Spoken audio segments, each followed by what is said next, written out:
Leçon 4, les sacrifices de l'Ancien Testament. Nous allons prendre notre verset à mémoriser dans Hébreux chapitre 10. Hébreux chapitre 10. On va voir le verset 4. Car il est impossible que le sang des taureaux et des boucs ôte les péchés. Est-ce qu'on peut répéter? Car il est impossible que le sang des taureaux et des boucs ôte les péchés. Hébreux 10, verset 4. Hébreux chapitre 10, verset 4. Car il est impossible que le sang des taureaux et des boucs ôte les péchés. Car il est impossible que le sang des taureaux et des boucs ôte les péchés. On recommence. Hébreux chapitre 10, verset 4. Hébreux chapitre 10, verset 4. Car il est impossible que le sang des taureaux et des boucs ôte les péchés. Car il est impossible que le sang des taureaux et des boucs ôte le péché. Qui va essayer de nous lire ça? Oui, ça, il lit ça. Hébreux chapitre 10, verset 4. Car il est impossible que le sang des taureaux et des boucs ôte les péchés. Ok. Asseyez-vous dans la grâce du Seigneur Jésus-Christ. L'objectif de la leçon numéro 4 consiste à comprendre que les sacrifices dans l'Ancien Testament annonçaient le sacrifice parfait du Christ. Et les références d'appui, Lévitique chapitre 16, du verset 1er à la fin, Hébreux chapitre 10, du verset 1er au verset 14, et Jean chapitre 1er, le verset 29. Nous allons introduire l'enseignement comme ceci. Les sacrifices de l'Ancien Testament n'étaient pas une fin en soi. Ils pointaient vers quelque chose de plus grand. Cela veut dire simplement que les sacrifices que Israël offrait à Dieu dans les temps anciens étaient en train de nous prouver qu'il y a une autre forme de sacrifice qui arrive dans l'avenir et sera le sacrifice parfait. Souvent, comme Dieu a l'habitude, quand Dieu veut faire quelque chose, qu'est-ce qu'il fait? Il trace devant un chemin. Il vous fait vivre les emblèmes de cette chose en attendant le modèle parfait. Et c'est ce qu'il a fait aussi pour les sacrifices. Il a fait faire à Israël d'offrir des holocaustes, des sacrifices et des dons. Et tout cela dans le but de prouver qu'il y a un don meilleur qui arrive. Et donc, ces sacrifices pointaient vers quelque chose de plus grand. Alors, le sacrifice le plus grand, c'est le sacrifice du Christ. Première partie. Le rôle des sacrifices. Les sacrifices de l'Ancien Testament. Si vous retournez dans Lévitique chapitre 16, ces références de base que nous donnons et nous n'arrivons pas à lire, c'est supposé que chacun l'aurait déjà lui chez lui à la maison pendant la semaine, durant toute la semaine. C'est ça. Bon. Si vous retournez dans Lévitique chapitre 16, on va sauter, on va juste mentionner certaines parties seulement qui va nous permettre ici de comprendre. Mais vous aussi, vous devez retourner chez vous à la maison et lire. Il dit, le verset 7. Après du verset 6 plutôt, Aaron offrira son taureau expiatoire. Vous allez voir ici, il y a taureau expiatoire. Et il dit, et il fera l'expiation pour lui et pour sa maison. Voilà, ici, ça veut dire que ce sacrifice joue aussi le rôle expiatoire. C'est-à-dire qu'ils sont là pour expier le péché du sacrificateur d'abord et de sa famille. C'est le sacrificateur qui se sanctifie d'abord avant maintenant d'offrir l'holocauste du peuple devant Dieu.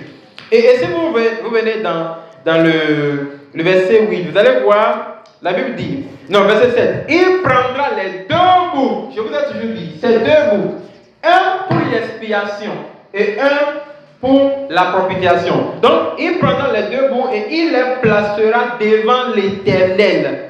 Et un sort pour Azazel. C'est-à-dire, il y aura un qui va sortir pour l'Azazel. Ce mot-là, on va répéter le péché de la personne sur ça. Verset 8. Aaron fera approcher le bout sur lequel est tombé le sort. Pour l'Éternel, il l'offrira en sacrifice d'expiation. Voilà. Maintenant, donc, si vous retournez, ça c'est l'exemple du bouc d'abord. Et maintenant, vous allez dans le verset 11. Voilà, on a dit, Aaron offrira son taureau expiatoire. Ok. Bon. Vous voyez ici, ça veut dire que on offrait les boucs et les taureaux pour faire l'œuvre d'expiation. C'est bon. Comme vous savez quoi qu'il faut changer ça avant d'amener ça ici.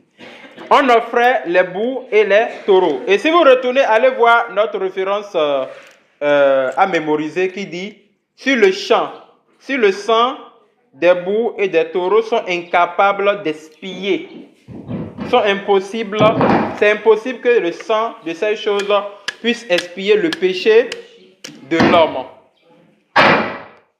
Alors, donc ici, on a vu d'abord le bouc, après nous avons vu les taureaux. Si vous retournez en avance vers le verset 13, vous voyez, il dit, il mettra le parfum sur le feu devant l'Éternel. Donc il y avait aussi le parfum dedans. Voilà. Pour que le sacrifice sente de bonne odeur. Vous verrez au verset 13, il prendra du sang du taureau. Vous voyez, le sang. Et il fera l'aspersion avec son doigt. Bon, donc, on n'a pas trop du temps. Vous pouvez continuer vous aussi. Et vous allez lire. Cette référence est très, très importante. Parce que lorsque vous allez tomber dans l'enseignement du tabernacle, il vous sera difficile de vous en sortir si vous ne méditez pas celle-ci. Alors, donc, quel est le rôle des sacrifices? Les sacrifices sont là pour l'expiation temporaire des péchés. Ils couvrent votre péché pendant un temps. Pourquoi? Parce que Dieu sait que vous allez y retourner et refaire la même chose. Il y a certains dans leur vie, là, ils vivent toujours l'Ancien Testament. Parce qu'ils n'arrivent pas à abandonner un seul péché.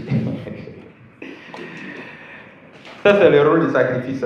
Les sacrifices sont des rituels répétés et ils sont limités.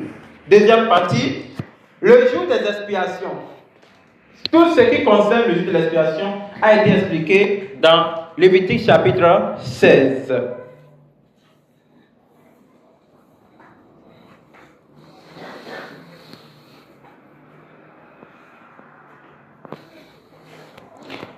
Regardez le livre, chapitre 16, le verset 20.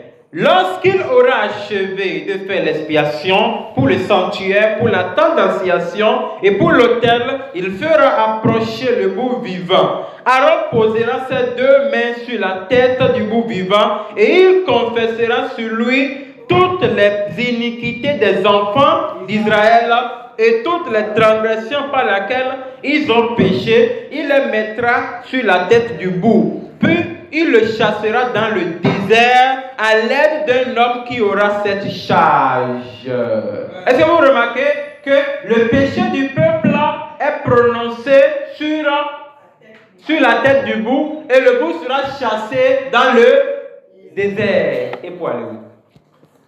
Ok. Et le bouc emportera sur lui toutes leurs iniquités dans une terre désolée. Il sera chassé dans le désert. Et maintenant, si vous retournez, vous allez voir qu'après le sacrifice, le sacrificateur aussi retourne se faire laver le corps pour se purifier. Tout cela pour montrer que ce qu'on appelle le péché. Le péché est très dangereux devant Dieu. Le deuxième bouc sera le bouc victime. C'est lui qu'on va verser son sang pour servir d'expiation. Bien, on continue. Alors, le jour des expiations, un sacrifice pour tout le peuple. C'est ce qu'on va relever. Cela fait recours à la figure de l'œuvre du Christ qui a souffert ou bien qui va souffrir pour le péché du monde entier. Troisième partie, les limites des sacrifices. Ça, nous le verrons dans Hébreux chapitre 10, du verset 1er au verset 4. Il est écrit ici, en effet, la loi qui possède une ombre des biens à venir et non l'exacte représentation des choses. La loi symbolise les choses qui viennent, qui arrivent. La loi n'est pas encore toujours la vérité. La loi fait semblant d'être la vérité. C'est ça que la référence dit ici. Ici, nous continuons. Il est écrit, la loi ne peut jamais, par les mêmes sacrifices qu'on offre perpétuellement chaque année, amener les assistants à la perfection. La loi ne peut pas amener les humains qui offrent des sacrifices à la perfection. Autrement, n'aurait-on pas cessé de sacrifices si le sacrifice permettait aux gens d'être parfaits devant Dieu? Pourquoi ils continuent d'offrir des sacrifices? Est-ce que vous voyez? Voilà. Alors, parce que ceux qui rendent le culte étaient une fois purifiés et n'auraient plus aucune conscience de leurs péchés. N'auraient plus eu aucune conscience de leurs péchés. C'est-à-dire que chaque fois, même quand ils offrent les sacrifices devant Dieu, leur conscience leur prouve qu'ils ne sont pas purs, qu'ils ne sont pas saints. Mais le souvenir des péchés est renouvelé chaque année par ces sacrifices. Chaque année, quand ils viennent faire le sacrifice, ça prouve qu'ils demeurent pécheurs. Chaque année, quand ils viennent offrir des holocaustes pour se purifier, ça prouve qu'ils sont toujours des pécheurs. Et c'est à cause de ça que le sang de Christ a été versé une seule fois. Et ne sera plus versé parce que nous ne sommes plus des pécheurs. Alors, le verset 4. Car il est impossible, ça c'est la limite des sacrifices, il est impossible que le sang des taureaux et des boucs ôte les péchés. Il est impossible que le sang des animaux innocents qui n'ont pas péché, qui ne sont même pas des humains, puissent ôter et effacer le péché de l'homme. Et cela prouve que les sacrifices qui s'offraient dans l'Ancien Testament ont de limites. Et la limite, c'était quoi? Sont incapables de purifier pleinement l'homme. C'est ça la limite des sacrifices. La quatrième et dernière partie, Jésus est l'agneau parfait. Selon Jean chapitre 1er, le verset 29, je crois qu'on en a déjà lu une fois ici, Jésus est l'agneau parfait. Lui, quand il enlève le péché, il expie totalement le péché. Il est écrit ici que le lendemain, il vit, qui vit Jésus? Jean-Baptiste. Il vit Jésus venant à lui et il dit, voici l'agneau de Dieu qui ôte le péché du monde. Et là, vous allez comprendre pourquoi Jésus est l'agneau parfait. Parce qu'il ôte définitivement le péché. Il est le seul sacrifice éternel. Alors, comment allons-nous appliquer cet enseignement? Nous allons appliquer cet enseignement en sachant que le pardon ne se gagne pas. Ce n'est pas quand tu viens dire Seigneur, pardonne-moi que tu es pardonné. Le pardon se reçoit. Ce sont des choses que les gens, nous devons enseigner aux gens. On ne gagne pas le pardon. On reçoit le pardon. Jésus est le seul moyen pour le salut. Conclusion. Tous ces sacrifices pointaient vers Christ. En lui, tout est accompli. Qu'est-ce qu'on peut résumer de cet enseignement? Les sacrifices étaient provisoires. Jésus est le sacrifice parfait et son sang purifie pour toujours. Première question. Quel était le but des sacrifices? Oui, frère Mathias? Le but des sacrifices était d'expier les péchés pendant un temps. Était d'expier les péchés temporairement. Un autre but des sacrifices, les sacrifices étaient des rituels répétés et ils sont limités. Deuxième question. Quelle était leur limite? Quelle était la limite des sacrifices? La limite des sacrifices était du fait que les sacrifices dans l'Ancien Testament sont incapables de purifier pleinement l'homme, ne peut pas ôter complètement le péché de l'homme. Alors, le verset 3. Pourquoi Jésus est-il appelé l'agneau parfait de Dieu? Jésus est appelé l'agneau parfait de Dieu. Oui, ça veut dire ça? Parce qu'il a ôté définitivement le péché. Il est le seul sacrifice pour toujours, éternel. Alors, nous allons terminer l'enseignement en répétant le verset à mémoriser. Hébreux chapitre 10, verset 4. Car il est impossible que le sang des taureaux et des boucs ôte les péchés. Est-ce que ça peut aller? 1, 2, 3. Hébreux chapitre 10, verset 4. Car il est impossible que le sang des taureaux et des boucs ôte les péchés.